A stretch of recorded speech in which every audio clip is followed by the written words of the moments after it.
没有，它会加睡觉，那叫牛奶，那叫牛奶。牛奶。小狗狗。哦，狗是叫做牛奶。对对对。以前我做这两个都叫可口可乐，都会放可口，对，它就可口可乐。好，各位跟大家介绍有一套书哈，各位可以去上网搜寻一下，这个商周出版有一套书，它不是一本叫《商用25史》，不是，它是把这个中国的25个朝代，把它编成就是用商业性的眼光去看每一个朝代，然后那个朝代就变成是好像一家公司一样，比如说这家公司它经营这段时间，那它为什么会成功？它为什么会失败？那透过这些的这个朝代的一个兴衰，可以去看出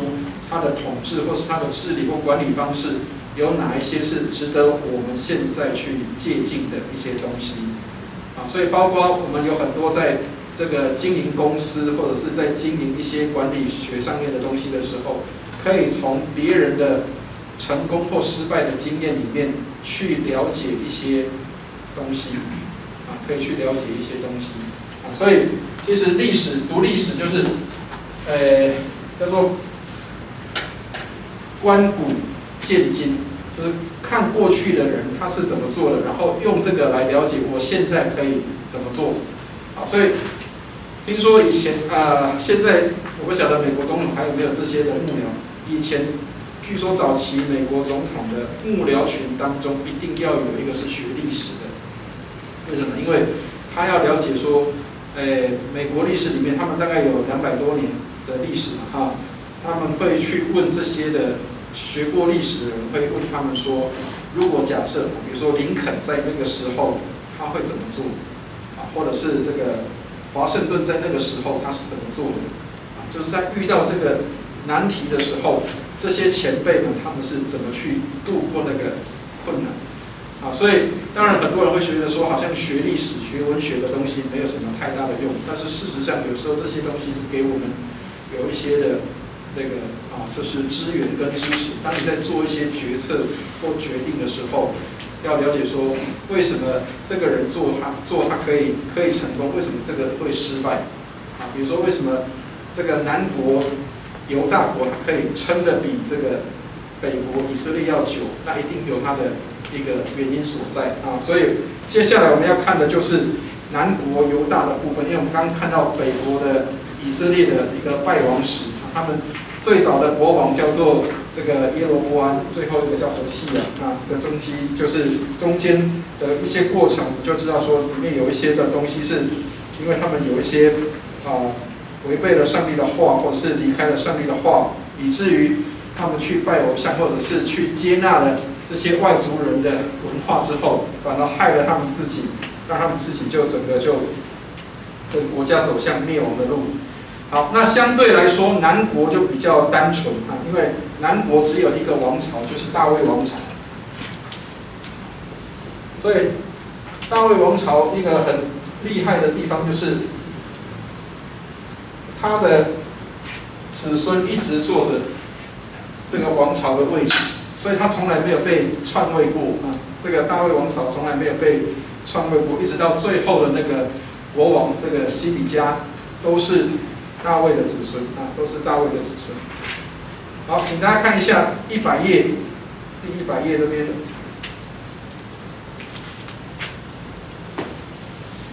好。南国的国王有20位北国有19位，南国有20位。我们刚这个书本上有好，那南国的20个君王里面，前面12个他说罗波安一直到亚哈斯，这个是跟北国一起，这个到北国都还有在的时候的这个国王有12个。好，那北国灭亡的时候，从谁开始？从西底家这个西西家这个人。这个国王之后，又延续了有8个国王所以到刚刚讲的那个时间，西元前586年，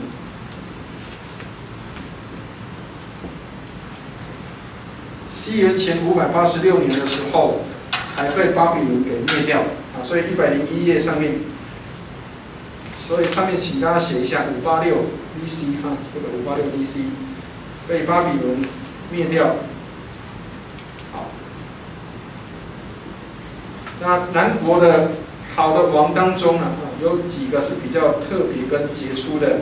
啊，他这里有特别把他们标出来啊，约沙法、乌西亚、西西家，还有约西亚，特别是后面这个约西亚，请大家特别注明一下，叫做灭亡前的曙光，国家灭亡前的曙光，就是本来还看到有一点点光的，但是后来一下子就没有了。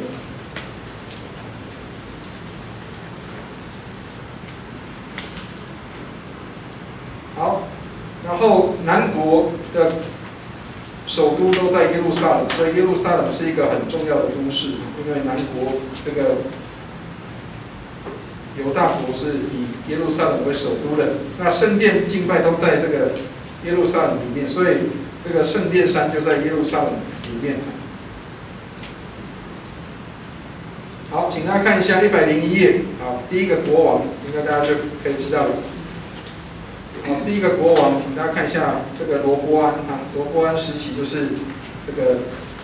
犹大国的第一任国王，但是他被评语是比较不好的，因为他不立定心意寻求耶和华，所以他是一个比较三心二意的人啊。然后他在位的时候，他的这个圣殿曾经被掳掠过啊，所以圣殿第一次被掳掠跟洗劫一空是这个埃及王示撒的时候，所以各位刚刚有听到我刚刚讲的一个叫做所罗门的宝藏有没有？所罗门的宝藏后来不见了，消失了。比如说就是这个埃及的王这个示撒，他把这个犹大国全部都洗劫一空了，所以后来圣殿里面的那个东西后来用什么代替？都知道以前刚刚讲说，以前有钱到所罗门在的时候，有钱到银子是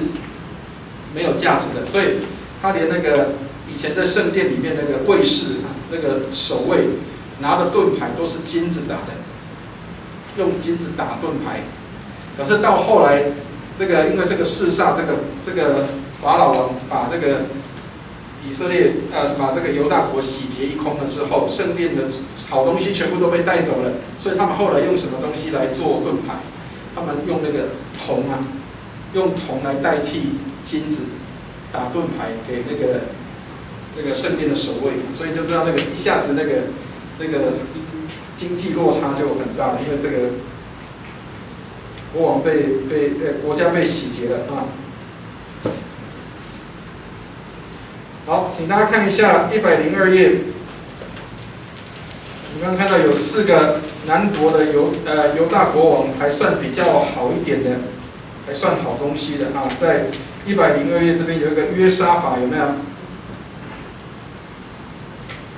好，约沙法算是犹大国里面比较好的国王，但是他有一个坏事，就是他跟北国的以色列那时候感情交好，特别跟有一个王叫做亚哈。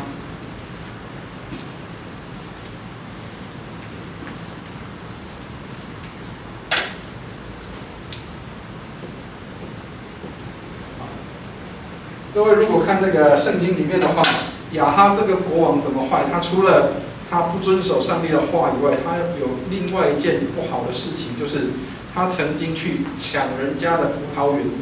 其实他本来没有要用抢的，他是要用买的。他跟他的这个国家的这个人说，你的葡萄园靠近我的农田，靠近我的田，我可不可以用我的田跟你换你的葡萄园？啊，那个叫拿伯，这个拿伯这个人他不卖，他说我不卖我的主产。结果后来谁帮他出主意的？这个亚哈的太太，就是刚刚讲那个耶洗别，有没有？然后他们做什么样的事情？就是开了一个工会，然后这个找几个人去造谣说，这个拿伯啊，这个不遵守上帝的话，然后违背国王的意思，所以后来拿伯就被石头打死了，然后亚哈就把拿伯的葡萄园给拿走。所以这件事情让上帝非常非常的生气，因为那叫不公义啊，不公义，所以谁去责备他？叫做以利亚去责备他，说他这个事情是错的。所以后来亚哈为了这个事情曾经有悔改，所以上帝说他的国家灭亡不会在他的手上，但是会在他儿子的手上。所以后来亚哈曾经撑过一段时间，但是后来还是一样，他后来在打仗的时候，就是跟这个约沙法他们在战场上的时候，因为这个亚哈他为了要隐藏自己的身份，所以他出去打仗，他跟其他阿兵哥一样都穿铠甲出去打仗。结果那个约沙法这个笨笨的，虽然是好的王，但是是一个笨的国王，他还穿着国王的衣服出去打仗，所以后来这个军兵追了这个约沙法。但是后来为什么后来约沙法可以逃脱？因为圣经里面说约沙法在战车上面，他在那里呼喊谁？呼喊上帝的。所以后来那些这个亚兰的军兵，他们发现这个人不是这个亚哈王，因为他叫的神是这个耶和华上帝，不是那个其他的神明，所以后来他们就放弃追这个约沙法。那不小心这个亚哈后来被一支流箭射伤，后来就死掉了啊。所以这个是他们当时的一个战争的故事。好，这个我们在这个圣经里面或者是我们的课本里面可以稍微看一下。好，所以约沙法曾经有过跟北国有很好的来往，但是后来也是渐渐的跟这些不好的事情就靠拢了。好，另外有一个王，请大家看一下103页，约阿施。第8这个地方叫约阿施这个人啊，那为什么会特别提到这个人？因为后来约阿施是在这个上面这个第7亚他利亚在位的时候，曾经被藏起来，因为亚他利亚曾经屠杀过这个其他的这个国王的孩子啊，所以后来这个女生算是他们的一个类似像中国的那个叫做武则天一样的角色，就是她曾经有一度当过这个以色列人的国王，是一个女王啊。好，那后来谁帮她解这个围？就是这个她的有人把这个约阿施给藏起来，后来藏在哪里？藏在圣殿里面。那当时的祭司叫耶和耶大，这个人就把这个约阿施王给藏起来之后，后来等到约阿施王长大的时候，就把王位，把这个朝政就还给这个约阿施。所以后来约阿施能够成为这个犹大国的国王，是这个靠耶和耶大这个人来帮忙的。所以大卫王朝曾经有一度曾经被篡过，就是被这个女王被这个亚他利亚曾经篡过位，后来又得回来。好，圣殿其实不是常常都是有这个保护的、有保全的啊。104页，圣殿第2次被洗劫在这个亚玛谢这个王的手下的时候，约阿施的儿子叫亚玛谢，这个人他的在位的时候，国家又被洗劫一次。那这次洗劫的人是谁？是北国的国王。北国的国王把这个他们家的财产都洗掉了，所以这个后来犹大国为什么会比较这个经济上比较没有那么好？因为财产都常常被人家抢走。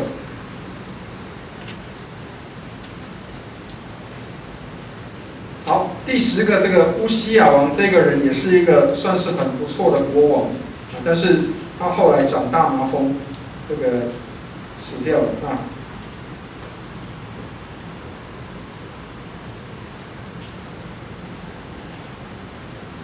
好，圣经里面有一个很有名的先知叫做以赛亚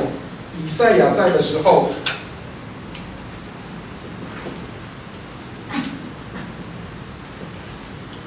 以赛亚先知在的时候，就是在这个乌西亚、约坦、亚哈斯跟西西家的这个时间点来当先知的。所以各位如果看这个以赛亚先知的先知书的时候，他是在这个时间当先知的。在乌西亚、约坦、亚哈斯跟西西家的在位的时间。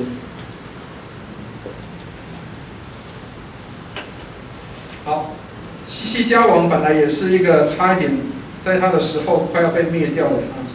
这个西西家，本来在这个亚述国灭掉北国以色列的时候，差一点他们要连南国一起灭掉。好，所以各位如果看这个列王记下或是历代志下的时候，其实就可以看到这个状况。西西家本来差一点也是要面临这个亚述帝国的强烈的压境，后来他做了一件事情，就是他们这个相信上帝的保守跟保护，所以他们后来在国家里面，他们就在那里祷告求上帝来帮助，让他们可以脱离仇敌的手。所以后来上帝做了一件奇妙的事情，就是在这个晚上的时候，突然间亚述帝国的军队全部被灭掉，甚至他们就撤退了。好，那撤退之后，国家就免于被这个受到伤害啊。所以各位看104页、105页下面，西西家第14年的时候，亚述大军就攻入耶路撒冷。好，结果这时候这个西西家王还是坚持信靠上帝，所以上帝一夜之间击杀106页，击杀185000人，所以让亚述帝国大败。所以其实不是犹大人打赢了，是不小心他们就赢了，不小心后来就这些人就突然间都被，有人说有可能是瘟疫，一下子在这个亚述帝国军队里面，后来就发生，后来他们就赶快撤退了。但是这个西西家本来还算不错，但是后来他做错了一件事情，就是他本来快要死掉的时候，他苦苦哀求上帝所以请大家看一下106页，他跟上帝祷告，然后上帝给他多延长15年的寿命。结果因为多了这15年，后来就越来越糟糕了，所以不见得就多活几年就比较好，也不见得。所以这个西西家后来他做错了一件事情，就是他生病痊愈之后，这个来访的巴比伦的王子，有没有第2点的地方？他跟他炫耀财富，他那时候这个犹大国可能还是状况还不错，因为这个亚述帝国刚撤退，所以他们还掳掠了一些东西。结果后来没有想到种下了这个犹大国，后来被这个巴比伦帝国给灭掉的一个状态。好，西西家算是一个好的国王，但是他的儿子也是不太好，所以好的国王不见得他的儿子就会比较好。所以这个马拿西也是一个不是很好的国王，而且他在位很久，在位55年所以请大家看一下106页，在位55年的马拿西其实并不是一个很好的国王，不过他年纪大的时候有悔改所以也不算晚节不保，后来还是有悔改的。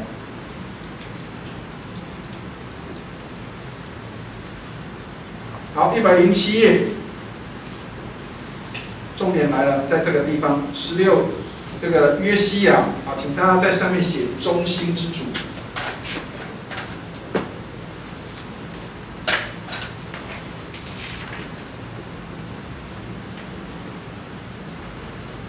好，为什么写中兴之主？因为约西亚是在这个犹大国快要被灭亡之前，曾经有过比较辉煌的时候好，那什么样辉煌的时候？这个圣殿长久以来没有被使用跟破坏掉，所以后来约西亚王他曾经修过圣殿。107页你看他是8岁的时候就登基了，然后16岁的时候他就寻求耶和华，并且效法大卫所行的，所以他立志要像大卫王所做的事情。他20岁的时候，他就开始这个重新修圣殿，所以这里叫第2次修圣殿。好，那请大家看一下，一定有第1次修圣殿。大家看一下，第1次修圣殿在什么地方？103页，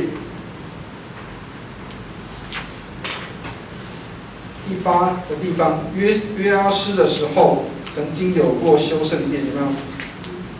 啊，第3点的地方有没有？第1次修圣殿，因为圣殿被这个荒废了，然后甚至有拿偶像神明进去圣殿里面，所以后来清理圣殿的时候，或是重新再修补的时候，这个叫修圣殿。所以犹太人曾经有个节日叫做修殿节。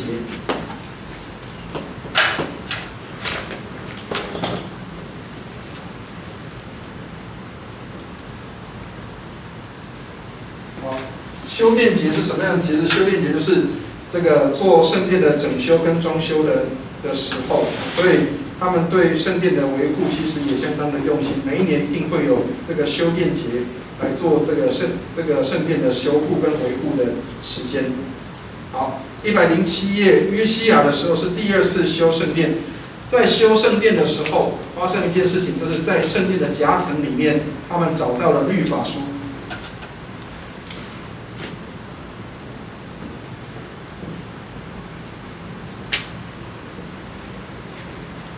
好，复习一下。各位知道圣经里面旧约圣经里面律法书是哪些书？知道吗？头啊，律法书，还有摩西五经，是同样的东西。好，所以摩西五经有哪些？创世纪、出埃及记、利未记、民数记、申命记，对不对？好，所以在圣殿的夹层里面，他们挖到了宝，那个宝就是什么？这个圣经已经被丢到不晓得什么地方，突然间挖到圣经了，哇，太棒了！所以后来这个约西亚王他就请书记读给他听。好，读了之后，他就发现，哇，这个糟糕了，不行了。好，请大家看一下这个第4点的地方，大祭司希勒家寻到摩西的律法，并且读给约西亚王听。所以后来这个国王就请这个女先知户勒大跟上帝求问，结果后来这个户勒大就说，这个上帝已经定了，这个犹大国一定会被灭亡。那是因为约西亚是很敬虔的国王，所以他就不会在他任内遇到这个事情。但是约西亚他做了一件很特别跟他的前面不一样的，就是他率领百姓在圣殿里面听摩西律法，听律法书啊。所以这个为什么说他是中心之主，就是他完完全全要按照上帝的话去做了。所以约西亚王率领百姓在圣殿里面听律法书，跟神建立关系，立约，要尽心尽性来顺从上帝。甚至在他的时代里面，已经很久没有过逾越节了。所以在他的时候，不但是修圣殿，而且还过逾越节。所以大家从他的这个部分上可以看到。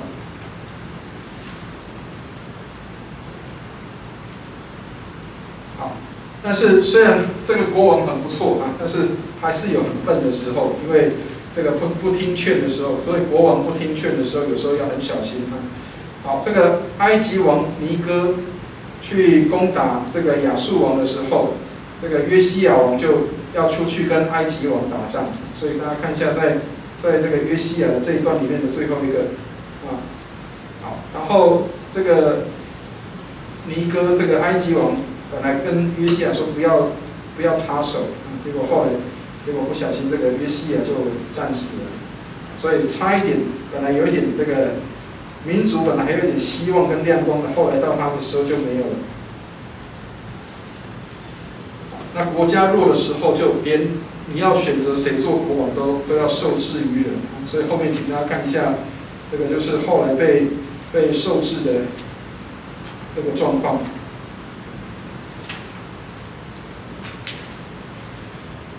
好，所以我们刚前面也提到了，南国犹大是被巴比伦灭了。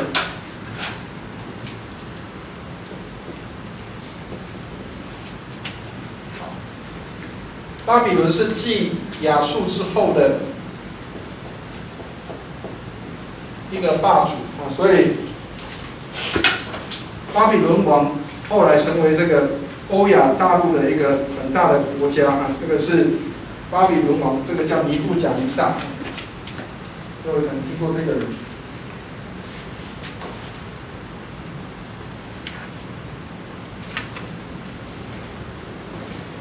这个人完成了把这个犹大国给灭掉的这个事情啊，但是不是一次灭掉，请大家看一下犹大国他们其实是经历过几次被掳的事情。108页，好，第一次犹大人被掳的时候，是在约雅敬的时期，国王约雅敬的时候。然后第二次是在约雅斤的时候，而且圣殿第三次被洗劫，等于圣殿又被这个收走了，财产都被收走了，然后犹大人第二次又被抓去一部分。好，每一次他们被掳去的时候，其实当地还是会留下一些人会留在当地的地方。通常战胜国他们的做法都是会把国家最穷的人就放在这个国家里面。所以后来留下来的人通常都是比较生活上或者是比较穷困的啊，或是这个留一个国王小国王，然后在那边啊来治理这些穷人，所以通常这些国家都不强盛啊，所以这个巴比伦原本也没有要一次把这些这个周边的国家给灭掉，但是最后受不了，为什么？因为很多这些小国还是会背叛这个巴比伦王，所以后来这个西底家就是这个最后一任的犹大国的国王。108页，好，108页的最后一行，这里写到将人民全部掳到巴比伦，这个叫做第三次的被掳，这个就是刚刚写的西元前586年的时候，这是最后一次的，全部被掳去巴比伦的时候。好，所以为什么我们在圣经里面会看到说，犹大人他们被掳去之后，到这个波斯帝国的时候，他们才又被释放回到这个自己的家乡去。他们的这段经历，通常我们都说他们叫做巴比伦之囚。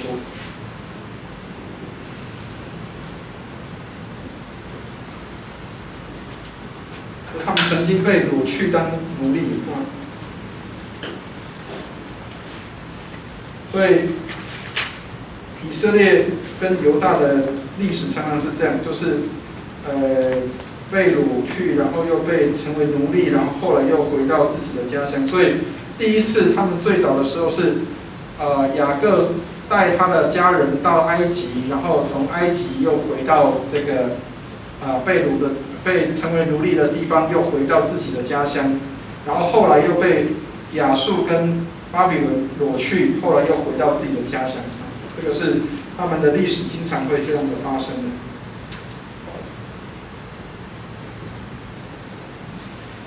好，109页，请大家看一下，这里提到南国犹大灭亡的原因啊，有几项。第一个，他说约沙法跟亚哈结为亲家，有可能是这个约沙法认为说亚哈跟他们都是同族同宗啊，所以但是没有想到这个亚哈他们这个家族是因为远离上帝，所以信靠上帝的人，如果跟这些远离上帝的人常常在一起，有时候反而不是一个好的影响。如果你不是影响他，就是他来影响你，所以这个要很小心跟谨慎啊。好，然后马拿西这个国王跟亚门这两个国王都是后来在最后的时候都是让整个国家走向灭亡之路，因为他们把这些的宗教信仰都给外族人的信仰都把它带进来了。那最惨的就是这个第四啊，西底家不听耶利米的劝告，违背上帝的话，然后去背叛巴比伦，以至于灭亡。所以这个都是犹大国败亡的原因。好，到这边可以吗？有没有什么样的问题？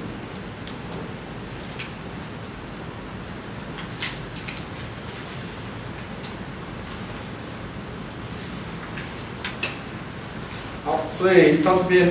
列王上下、历代上下都读完了。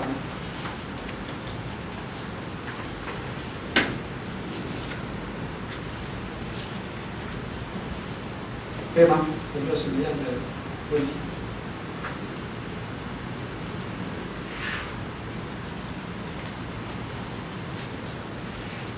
好，那中间这个在巴比伦的过程啊，各位其实可以预先读哪里？可以读但以理书。各位知道但以理书里面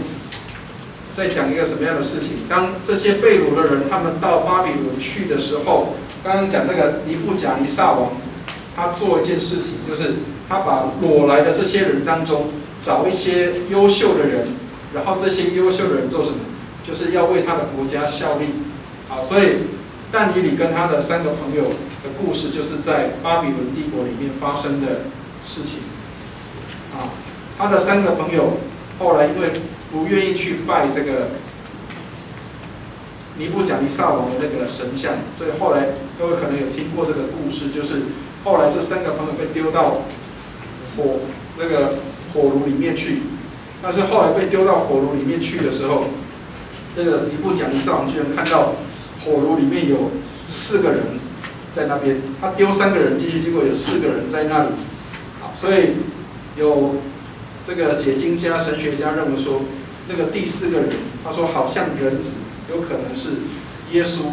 穿越时空在那个火炉里面啊。那当然，为什么会穿越时空？因为他是神啊，他当然有办法啊。但是，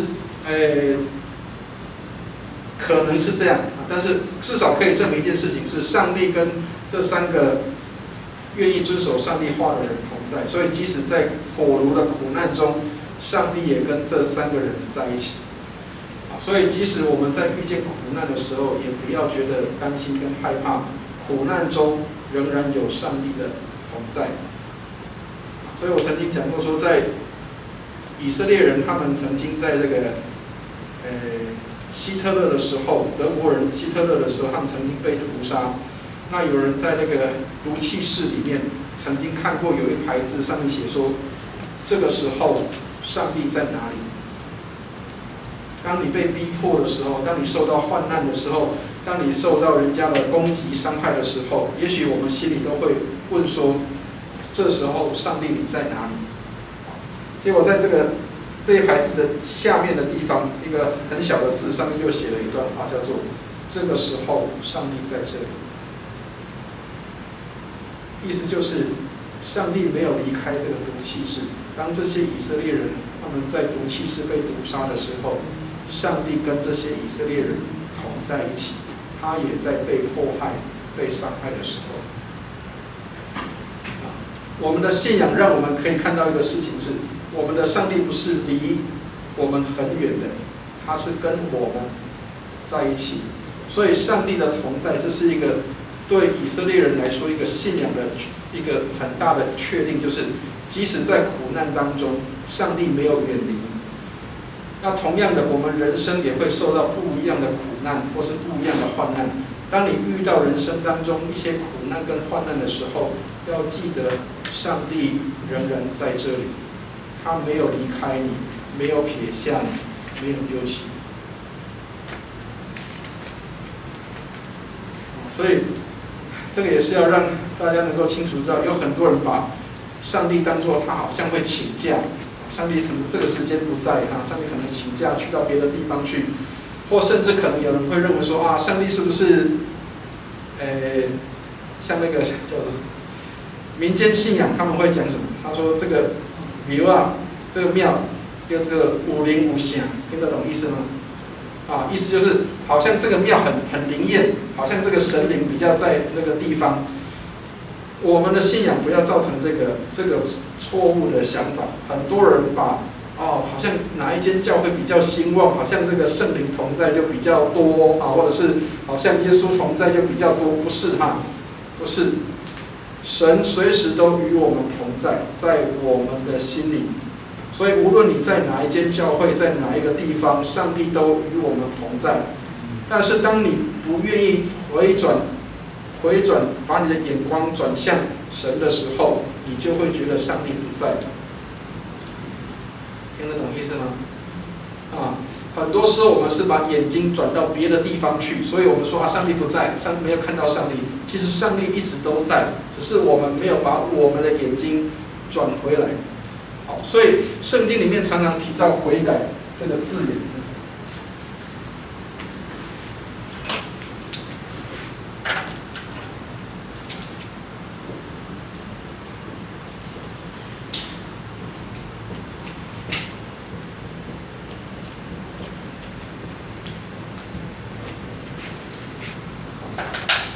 圣经里面常常提到悔改这个字眼，其实悔改的意思就是这个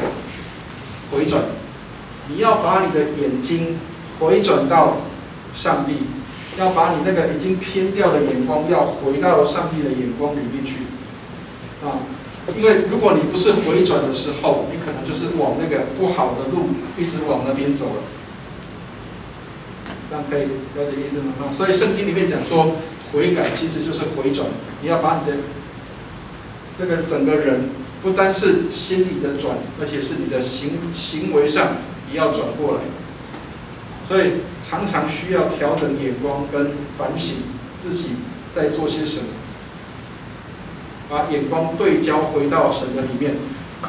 如果我们有卖东西，或者是家里有卖过一些东西，有拿过秤的话，或者是有用过一些比如说像厨房里面可能有用过有一些那个称东西的东西，那个秤啊，有一些秤要常常调整回那个归零，或者是要校正回到正确的位置上。为什么？因为有一些用久了，不知道有一些那个秤用久了，它会偏了，它可能会多一些或少一些。比如说像以前我们家用过那个机械式的那个体重机。那机械式的体重机，你必须要常常把它调回到那个归零的状态。你如果没有调回归零的状态，有时候你可能站上去，好高兴，哇，今天少了10公斤，其实它已经是偏离了那个没有在零的状态里面，所以可能有多了或少了所以它可能你觉得体重少了，也不要太高兴，搞不好是假象，因为没有校正；多了也不要觉得伤心，搞不好是假象。但是如果你没有校正回归的时候，没有调整回来的时候，没有回转的时候，很可能就会失焦了。差一格，有可能就会偏很多。所以为什么我们常常说要读上帝的话，就是要把我们的眼光转回到上帝的眼光，回到那个真正应该要有的那个眼光里面去。这样可以了解意思吗？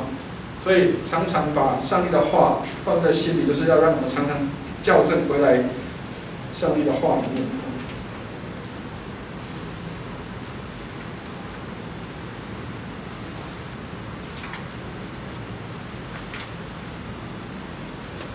好，那还有一点时间，我们把以斯拉讲完，我们就下课了好，请大家看一下111页，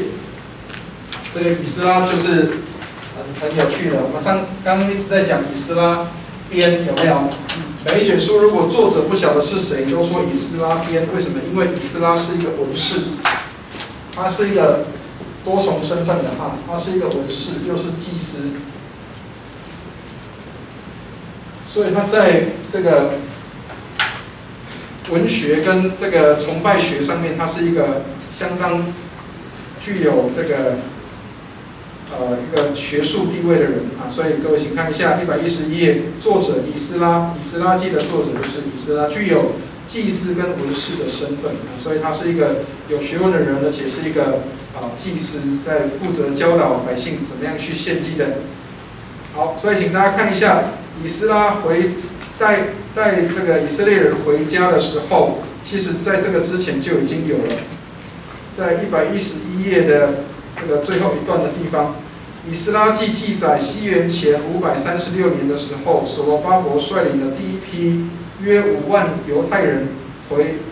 耶路撒冷，过20年之后才把圣殿建好，然后西元前458年的时候，以斯拉率第二批人回去，所以回到耶路撒冷，这个犹太人回到耶路撒冷的过程，不是一次全部回去，他们是分批的分批的回去自己的家乡，所以不是所有的人都回到自己家乡，所以那时候是这个以斯拉率领第2批的人回去，那个时候已经有一段时间了。他说相距有